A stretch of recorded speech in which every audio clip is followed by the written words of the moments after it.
Hello दोस्तों, स्वागत है आप लोग का। दोस्तों आज है 21 अक्टूबर। देखें करंट अफेयर न्यूज़ में कौन कौन सी न्यूज़ इंपॉर्टेंट है हमारे एग्जाम पॉइंट ऑफ व्यू से। तो चलिए इस सेशन को स्टार्ट करते हैं। तो दोस्तों सबसे पहले हम बात करेंगे नागरिकता अधिनियम की धारा 6A के बारे में। ठीक है, देखो अभी सुप्रीम कोर्ट का बेसिकली इसमें वर्डिक्ट आया है। वर्डिक्ट क्या है और इसमें है क्या, ये हम एक एक करके समझने की कोशिश करेंगे, जिससे कि आपको चीज़ें और ज़्यादा क्लियर हो जाएंगी। ठीक है, तो देखो सबसे पहले बात करें कि इसमें हुआ क्या। तो सुप्रीम कोर्ट ने कहा कि जो असम एकॉर्ड था, है ना, उन्होंने उसको वैलिड मतलब उन्होंने कहा कि ये वैलिड है। अब असम एकॉर्ड क्या था, जिस भारतीय नागरिकता अधिनियम की धारा जो 6A है उसमें क्या ऐड किया गया था। ठीक है, उस पर चर्चा करते हैं। ठीक है, देखो पहले सबसे पहले मैं आपको बेसिक समझाता हूँ असम एकॉर्ड में हुआ क्या था। आपको पता है कि 1971 के आसपास बांग्लादेश आजाद हुआ। बांग्लादेश कहाँ था ये सवाल समझ लो आप। देखो पहले ये बांग्लादेश नहीं हुआ करता था। ये देख रहे हो, ये आपका वेस्ट बंगाल है। ठीक है, वेस्ट बंगाल के बगल में ये जो व्हाइट वाला पूरा एरिया देख रहे हो ना आप, ये वाला, है ना, ये पूरा आपका बांग्लादेश है। ठीक है, ये आपका बांग्लादेश है। अब ये पहले ना पूर्वी पाकिस्तान हुआ करता था। आपने एक पाकिस्तान उधर देखा है और ये पूर्वी पाकिस्तान होता था। ठीक है, पूर्वी पाकिस्तान को कहते थे इसको। 1971 में बेसिकली ये आज़ाद हुआ, है ना। तो जब आज़ाद हुआ उससे पहले लड़ाइयाँ चलना चालू हो गई इनके बीच। अब कब से कब का टाइम पीरियड था, देखो ये यहाँ पे है। ठीक है, तो असम अकॉर्ड में क्या लिखा गया, मैं बेसिकली आपको ही समझाता हूँ। असम अकॉर्ड में ये लिखा गया है कि अगर 1 जनवरी 1966 से पहले कोई भी बांग्लादेश से अगर आसाम में आ गया, ठीक है, तो उसको हम भारत की नागरिकता प्रदान कर देंगे। मतलब उसको भारत की नागरिकता प्रदान कर देंगे। जैसे देखो अब यहाँ पे ये पाकिस्तान जिसको आप कहते हो, ये इसको बोलते थे पश्चिमी पाकिस्तान, और ये आपका था पूर्वी पाकिस्तान, है ना। तो ये 1971 में जब आज़ाद हुआ तो ये बेसिकली लोगों को जगह कहाँ मिला, आसाम में जाने का, आसाम में जाने का। तो ये लोग आसाम में इधर जाने लगे यहाँ पे। ठीक है, तो असम के लोगों को ये लगा कि हमारा कल्चर खत्म हो जाएगा, हमारी जो डाइवर्सिटी है वो खत्म हो जाएगी, हम अपने आप का, अपने लोगों को, जो लोकल लोग थे उनको नहीं बचा पाएंगे, क्योंकि इतने सारे लोग आ रहे थे। तो इन्होंने कहा देखो भैया सीधी सी बात है, 1 जनवरी 1966 तक जिसको आना है आ जाओ, उसके बाद से कोई आने वाला किसी को हम अलाउ नहीं करेंगे। ठीक है, अच्छा चलो ठीक है, यहाँ तक हो गया। फिर क्या हुआ, जब इनका मतलब इंटरनल युद्ध चालू हो गया, धीरे धीरे धीरे बांग्लादेश और पहले का पूर्वी पाकिस्तान था और पश्चिमी पाकिस्तान के बीच जब थोड़ा डिस्टर्बेंस ज़्यादा हुआ, तो और ज़्यादा लोग आने लगे। तो इन्होंने कहा कि देखो हमने डेट क्या दी थी 1 जनवरी 1966, लेकिन 1 जनवरी 1966 से लेके 25 मार्च 1971 तक जो लोग आएंगे उनको हम भारत की नागरिकता तो देंगे, लेकिन कुछ शर्तें रहेंगी। जैसे कितने लोग, इनको वोटिंग करने का राइट नहीं दिया जाएगा, है ना, ये वोट नहीं डाल पाएंगे, इनका वोटर आईडी नहीं बनेगा, है ना। तो एक चीज से हमने क्या किया, वंचित कर दिया इनको। तो हम बोले आपको नागरिकता तो दे देंगे, लेकिन सारे फुल फ्रीडम नहीं देंगे, आपका राशन कार्ड नहीं बनेगा, है ना। आपका राशन कार्ड नहीं, जिसमें आपको खाना मतलब बेसिकली राशन मिलता है ना। तो वो राशन कार्ड आपका नहीं बनेगा, आपका वोटर आईडी नहीं बनेगा, आपको नागरिकता बना देंगे यहाँ की, लेकिन कुछ विशेष सुविधाएं आपको नहीं देंगे, मतलब वोट नहीं देने देंगे यहाँ पे। आपको गवर्नमेंट की बहुत सारी स्कीम्स का लाभ नहीं लेने देंगे हम आपको, है ना, ऐसे चीजें कर दी। तो देखो पहला रूल तो ये हुआ कि आपने पहले पहले पॉइंट में कि 1 जनवरी 1966 तक आप आ गए। 1 जनवरी 1966 से लेकर 25 मार्च 1971 तक जो लोग इंटर किए हैं उनको भी नागरिकता दे लेंगे, लेकिन उनको कुछ कंडीशंस के साथ देंगे। और उसके बाद कहा गया अगर आप 25 मार्च 1971 से आ रहे हो तो आपको भैया नागरिकता नहीं दी जाएगी। ये है असम एकॉर्ड, जिसको भारतीय नागरिकता अधिनियम की 1955 की जो धारा 6 है उसमें जोड़ा गया था। और उसी को सुप्रीम कोर्ट ने कहा कि भैया ये वैलिड है। ठीक है, इसको इनवैलिड हम नहीं कह सकते हैं कि आप आर्टिकल 14 का कहो कि हमारे इक्वलिटी का बेसिकली हनन हो रहा है ना। तो ये सब चीज़ें उन्होंने नकार दी सीधे। ठीक है, ये तो हो गई न्यूज़ वाली बात। अब न्यूज़ के अपार्ट अगर मैं बात करूँ तो रीड बिटवीन द लाइन्स जिसको बोलते हैं, तो रीड बिटवीन द लाइन्स में जब आओगे तो देखो आसाम की चर्चा हुई, कहीं ना कहीं बांग्लादेश की चर्चा हुई, है ना। तो अब क्या क्या आप कर सकते थे, इसमें एक्स्ट्रा कर सकते हो। देखो मैं आपको पढ़ने के साथ साथ ये भी चीज़ें सिखा रहा हूँ कि आप ऐसी कौन सी चीज़ें कर सकते हो जिससे कि आप बाकी लोगों से थोड़ा सा एडवांटेज में रहो, है ना। तो देखो मैं समझाता हूँ कि आप इसमें क्या क्या एक्स्ट्रा कर सकते हो। ठीक है, ये डिलीट कर देते हैं, थोड़ा सा आपको समझाने में आसानी हो जाएगी। चलो तो देखो सबसे पहली बात तो ये है कि आपने असम के बारे में पढ़ा, तो असम की आपको धीरे धीरे सारी चीज़ें जानने की जरूरत होती है। जैसे आप देखोगे ये नॉर्थ ईस्ट का राज्य है, जिसको हम 7 सिस्टर +1 के नाम से जानते हैं। अगर आप मेरे वीडियो रेगुलर फॉलो कर रहे हो तो आपको ये समझ में आएगा कि मैं क्या बोल रहा हूँ। मैंने नाम याद करने का तरीका भी बताया था, क्या, अरु, ना, मा, मी, त्री, में, आस, ऐसे कुछ बताया था कहानी बना के, है ना। तो ये क्या है बेसिकली, नॉर्थ ईस्ट के 7 सिस्टर्स जो हैं इनका नाम याद करने का तरीका है। सबसे पहले अरुणाचल प्रदेश, नागालैंड, मणिपुर, मिजोरम, त्रिपुरा, मेघालय और आसाम, उसके बाद एक सिक्किम बन जाता है जो 1976 में हमारे से ऐड हुआ था। ठीक है, अब हम बात करते हैं देखो आसाम की। तो आप देखोगे आसाम एक सिंगल ऐसा स्टेट है जो बाकी 6 स्टेट के साथ अपना बॉर्डर शेयर करता है। देखो ये ऊपर जाओगे तो अरुणाचल प्रदेश से बॉर्डर शेयर करता है, इधर आओगे तो नागालैंड से शेयर करता है, इधर आओगे तो मणिपुर से शेयर करता है, इधर मिजोरम से शेयर करता है, इधर त्रिपुरा से शेयर करता है, इधर मेघालय से शेयर करता है। इसके साथ साथ आप इधर देखोगे तो वेस्ट बंगाल से भी शेयर करता है। तो 6 तो ये नॉर्थ ईस्ट के राज्य हो गए, +1 एक बांग्लादेश हो गया आपका, सॉरी वेस्ट बंगाल हो गया। ये टोटल 7 हो गए, है ना। उसके अलावा भी आसाम 2 इंटरनेशनल बॉर्डर शेयर करता है। ऊपर आओगे तो ये आपका भूटान आ जाता है और इधर आओगे तो ये आपका बांग्लादेश हो जाता है। ठीक है, अब देखो स्टेट के बारे में बात हुई तो हमें मैपिंग करनी पड़ेगी। इसके अलावा हम और क्या देख सकते हैं, है ना। इसके अलावा देखो आप ये देख सकते हो कि कौन कौन से नेशनल पार्क हैं यहाँ पे, हमारे यहाँ कौन कौन से नेशनल पार्क है आप ये देख सकते हो, है ना। एक सेकंड, सॉरी, हमारे यहाँ कौन कौन से नेशनल पार्क है आप वो देख सकते हो। दूसरा क्या देख सकते हो, इसके अलावा देखो यहाँ पे मैंने नेशनल पार्क्स ऐड किए हैं एक्स्ट्रा, जो इसमें आप कहीं पढ़ोगे करंट अफेयर तो आपको नहीं मिलेगा। तो यार काजीरंगा बहुत इंपॉर्टेंट है, मानस बहुत इंपॉर्टेंट है, डिब्रू सिखोवा और इम्पोर्टेंट है, नमेरी और राजीव गांधी ओरांग नेशनल पार्क। ठीक है, ये पांचों के पांचों आपको नेशनल पार्क बहुत इंपॉर्टेंट है, इसलिए मैंने इसको ऐड किया है। तो और भी आप खोजोगे मिल जाएंगे, वाइल्ड लाइफ सेंचुरी खोजेंगे तो 20 से ज़्यादा है वहाँ पे, है ना। बट जो इंपॉर्टेंट है मैंने वही ऐड किया है। ठीक है, जो कभी ना कभी पूछे जा सकते हैं या पूछे गए हैं। उसके अलावा देखो एक रिवर जाती है यहाँ से, ब्रह्मपुत्रा रिवर। ब्रह्मपुत्रा रिवर आसाम के एकदम बीचों बीच से ऐसे होकर जाती है। ये देखो आता है टीसांगपो बोलते हैं चाइना में, यहाँ से एंट्री करती है और ये ऐसे होते होते होते होते होते होते ये जैसे गंगा आती है, गंगा से मिलके बेसिकली बे ऑफ बंगाल में गिर जाती है। अब इसकी सहायक नदियां हैं। अब मैं आपको एक होमवर्क दे रहा हूँ कि आप ब्रह्मपुत्र नदी की जो ये सहायक नदियां हैं ये कौन कौन सी, ये सर्च करें। ठीक है, उसके अलावा एक फ्लोटिंग डिस्ट्रिक्ट है आसाम में ही, इसी ब्रह्मपुत्र नदी पे एक फ्लोटिंग डिस्ट्रिक्ट है ना, बहुत प्यारा सा नाम है उसका। आपको कमेंट करके बताना है, आप गूगल करिए चाहे जो करिए, वीडियो पॉज करके जाइए ढूंढ के आइए, लेकिन आपको कमेंट करके बताना है कि वो क्या है। ठीक है, ये एक रामसर साइट है, डिपोर बिल, ये थोड़ा सा याद रखिएगा, ये भी इंपॉर्टेंट हो जाता है आपके एग्जाम पॉइंट ऑफ व्यू से। ठीक है, एक मैं आपके लिए क्वेश्चन फ्रेम किया है, वो आप समझने की हम कोशिश करते हैं कि वो क्वेश्चन है क्या, है ना। चलो देखो, बहुत ही सिंपल सा क्वेश्चन है, बहुत हाई फाई भी नहीं है। ठीक है, इसका आंसर मैं अभी बता दूंगा आपको। अगर आपको कमेंट करना होगा तो वीडियो पॉज करके पहले कमेंट कर दीजिएगा, उसके बाद मैं आपसे आंसर डिस्कस करूंगा। तो एक सिंपल सा क्वेश्चन है, क्या है कि नागरिकता किनको दी जाती है ना, भारत में नागरिकता किसको दी जाती है, इससे रिलेटेड है। देखो अब 3 इसने पॉइंट कहे। पहला, केवल एक नागरिकता एक और एक निवास स्थान का प्रावधान है। मतलब बेसिकली क्या कह रहा है ये लाइन, कह रहा है कि भारत में एकल नागरिकता, मतलब अगर आपको एक ही सिटीजनशिप मिलेगा, आप दो सिटीजनशिप आपको नहीं मिल सकता। दो सिटीजनशिप का मतलब ये है कि जैसे आप यहाँ के नागरिक हो प्लस आप कनाडा के नागरिक हो गए, नहीं होगा ये। या तो यहाँ के आप ले लो या तो यहाँ का ले लो। आपने अक्षय कुमार का केस सुना होगा। अक्षय कुमार बहुत दिन तक कनाडियन सिटीजन थे। आपने सुना होगा अक्षय कुमार बहुत दिन तक बहुत ज़्यादा टैक्स देते थे। क्यों? क्योंकि इंडियन नहीं थे, कनाडियन होने के नाते उनको बहुत ज़्यादा सिटीजन टैक्स देना पड़ता था। क्यों? देखो इंडियन सिटीजन जब थे ये, इन्होंने कनाडा की नागरिकता प्राप्त की तो इंडिया का जो सिटीजनशिप था वो ऑटोमेटिक खत्म हो गया, तो कनाडा के नागरिक हो गए थे।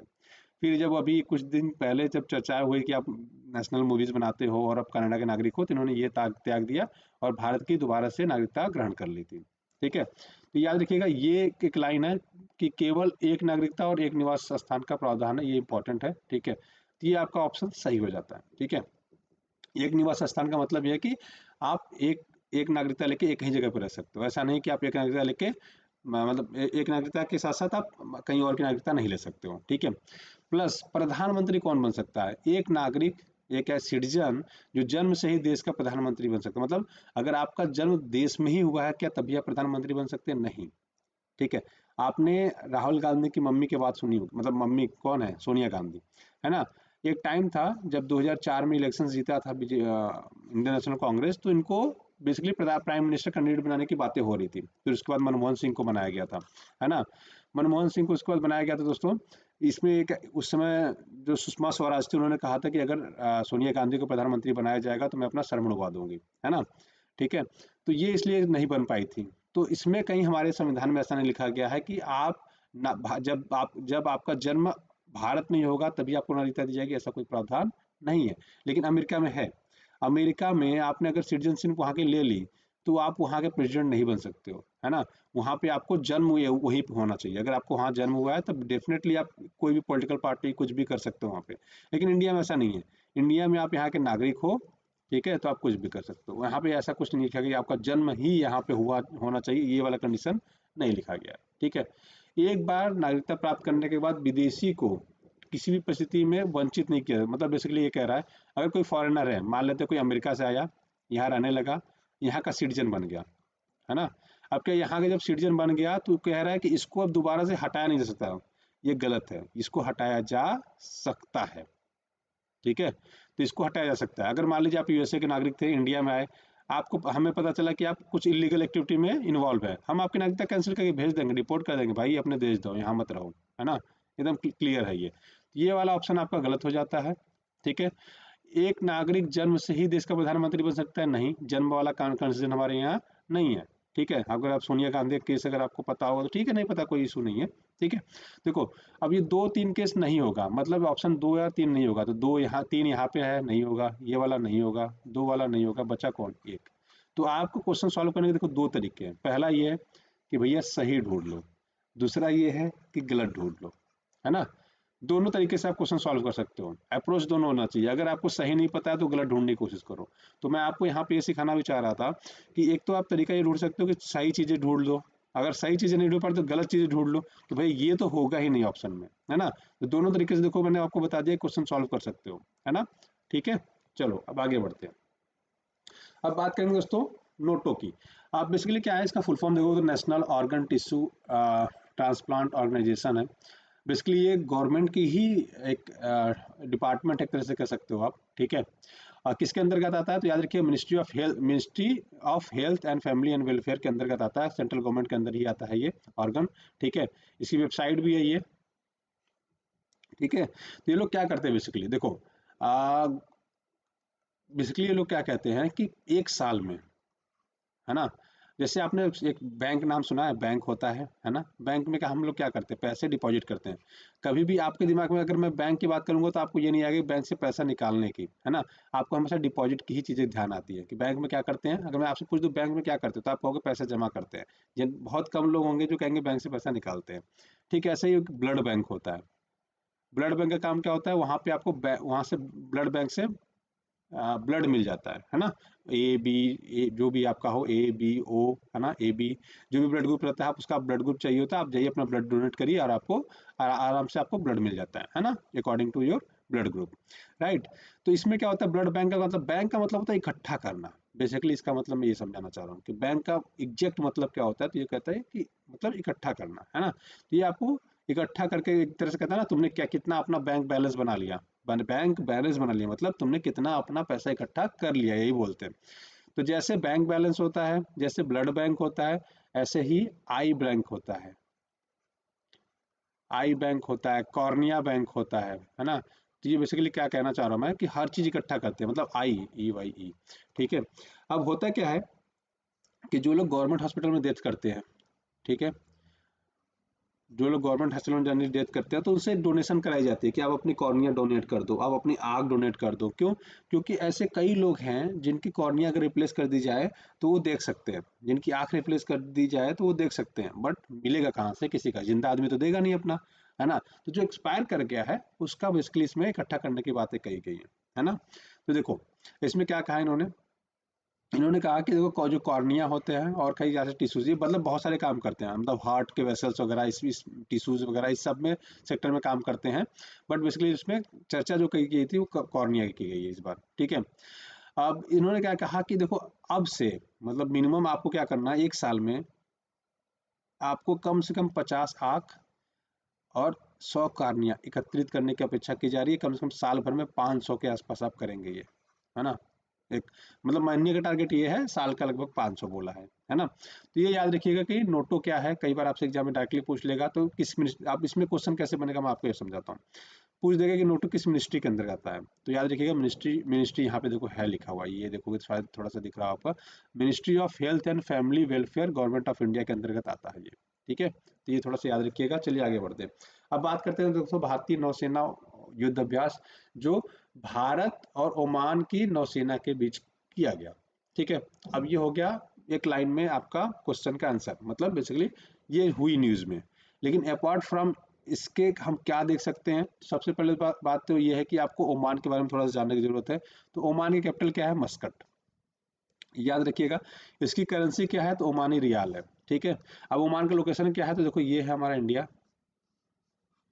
ये रहा हमारा इंडिया, ठीक है, सॉरी, ये हमारा इंडिया है। इससे जब इधर आओगे तो यही यहाँ पे आपका ओमान पड़ जाता है। ये देखोगे यूएई, आपने नाम सुना होगा, सऊदी अरब, है ना, ये रहा सऊदी अरब, ये रहा कतर, ये रहा बहरीन, ये है कुवैत, ठीक है। तो ये है आपका ओमान। तो ओमान अरब सागर के अंतर्गत ही आता है, तो याद रखिए इधर अरब सागर लगता है। इसी पड़ोसी देश कौन कौन से, याद रखिएगा, यमन से बॉर्डर लगता है, सऊदी अरब से लगता है और यूएई से लगता है, ठीक है।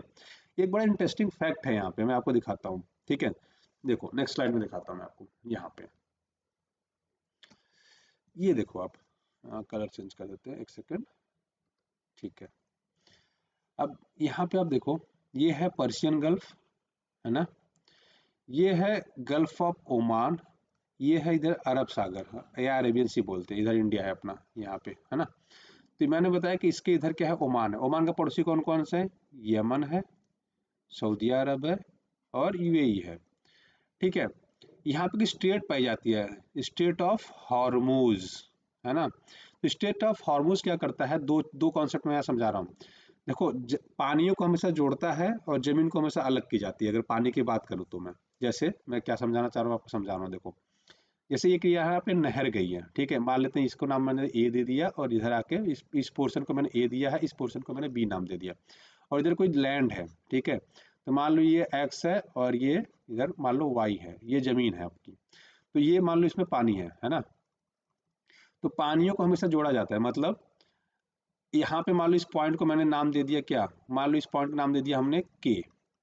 तो के पॉइंट को अगर मैं डिनोट करके कुछ कहना चाहूँ, मतलब बेसिकली ये है कि मैं कहूँगा के ए और बी को जोड़ता है, ठीक है। ए और बी को क्या कर रहा है, के एक पॉइंट है जो ए और बी को जोड़ता है, मतलब के किधर आओगे तो बी मिल जाएगा, के उधर जाओगे तो ए मिल जाएगा।